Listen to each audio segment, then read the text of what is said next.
So recently, I read a comic about a scuba diver who was visiting a diving site for the first time and got fascinated about the scenery that he lost track of time.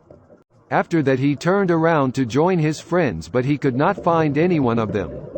And to make things worse, he discovered that he is very low on oxygen, so he panicked and lost his concentration and began to lose hope.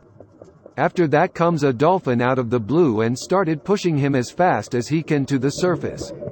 The man was so grateful to the dolphin that they became friends ever after.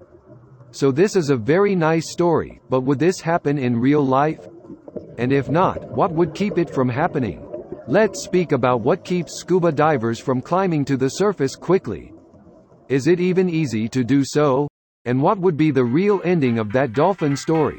Welcome to From Nerd to Fun, and let's begin right now.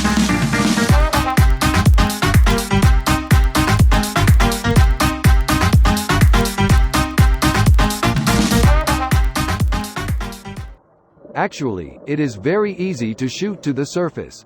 And this is because of air expansion that happens during climbing. Diving suits contain air that can be managed by divers to control their buoyancy, which is their level or depth underwater. It is well known that each time we go deeper into the water, the pressure increases. And this affects the air inside the diver's suits by decreasing its volume. So the deeper we go down, the less air volume we have. And the opposite happens when we go up, as the air starts to expand, causing a rapid upward movement, which is called shooting to the surface. This obligates the divers to continually deflate their suits from air as they go up to prevent this rapid upward movement from happening. So what is the problem with going up very fast? As a matter of fact, there are two main problems that are related to this. The first one is that, as the air inside the lungs expands on going up, if we could not provide the lungs with proper breathing to vent out this excess air, this can cause great damage to them. The second problem is more prevalent and very interesting to know.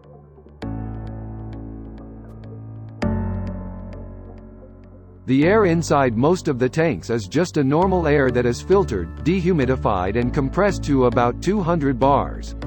So it contains the same ratio of gases that we already have in normal atmospheric air. The air consists of about 78% of nitrogen, 21% of oxygen and a small percentage of all other gases combined. And when we are deep in the water, the nitrogen turns into liquid under the circumstances of high pressure, which makes it able to pass through the lungs to the blood. This is why there are some regulations that state the number of dives that a diver can perform per day and the separation between the dives not to exceed the safe level of nitrogen in the blood. The real problem happens when we change the pressure very quickly by climbing up at a fast rate. The liquid nitrogen inside the blood turns back to its natural gas state, forming bubbles. And this can cause what is called decompression sickness. Now this is starting to form a realistic picture about the ending of the man and the dolphin story, but we are still halfway there. Decompression sickness is characterized by extreme fatigue, muscle weakness, confusion, headache, numbness sensation, skin rash and a difficulty to think clearly. If a diver experiences some or all of these symptoms, a special medical care should be provided to him. Blood pressure should be monitored and oxygen should be administered as well. It is also useful to provide him with fluids and try to raise his legs up while being in a laying position. Yet the optimal treatment is to put him in a recompression chamber, where he receives 100% oxygen and a high pressure is applied to him. This high pressure converts the nitrogen bubbles back to the liquid state so that they can be released slowly from the lungs. One thing that a diseased diver is not recommended to do, is to go back to the water to reverse the pressure in a trial to achieve the same result.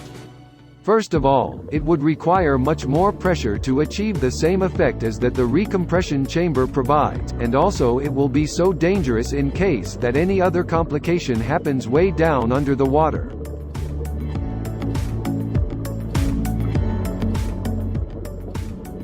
To avoid that, there are some guidelines that state the maximum rate of ascent, and this is 30 feet per minute.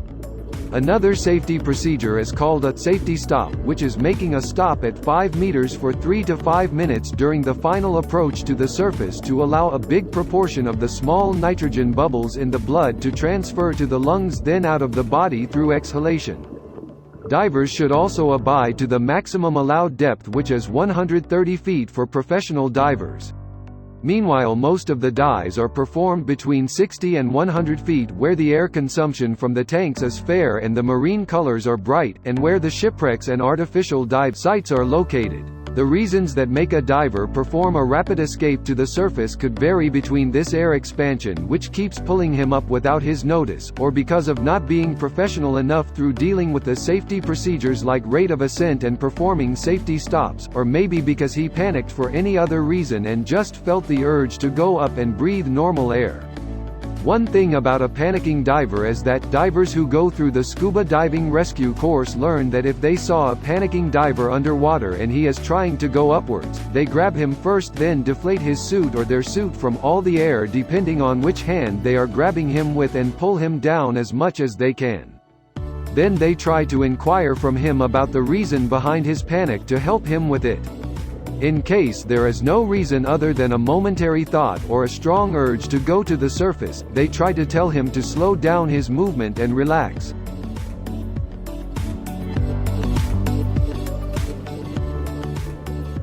So back to our story. What about dolphins?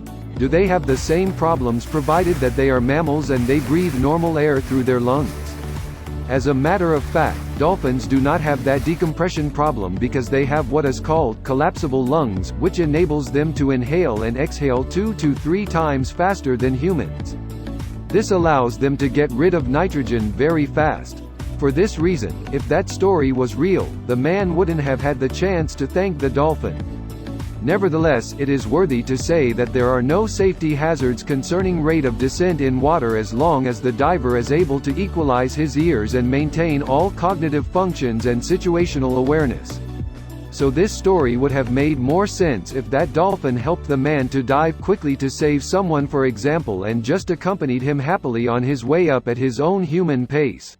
Now, like always, if you have a question that you need an answer for, do not hesitate to post it below, and if you like the content of this video, please hit the like button, and don't forget to subscribe and hit the ring bell so that you can see our new videos.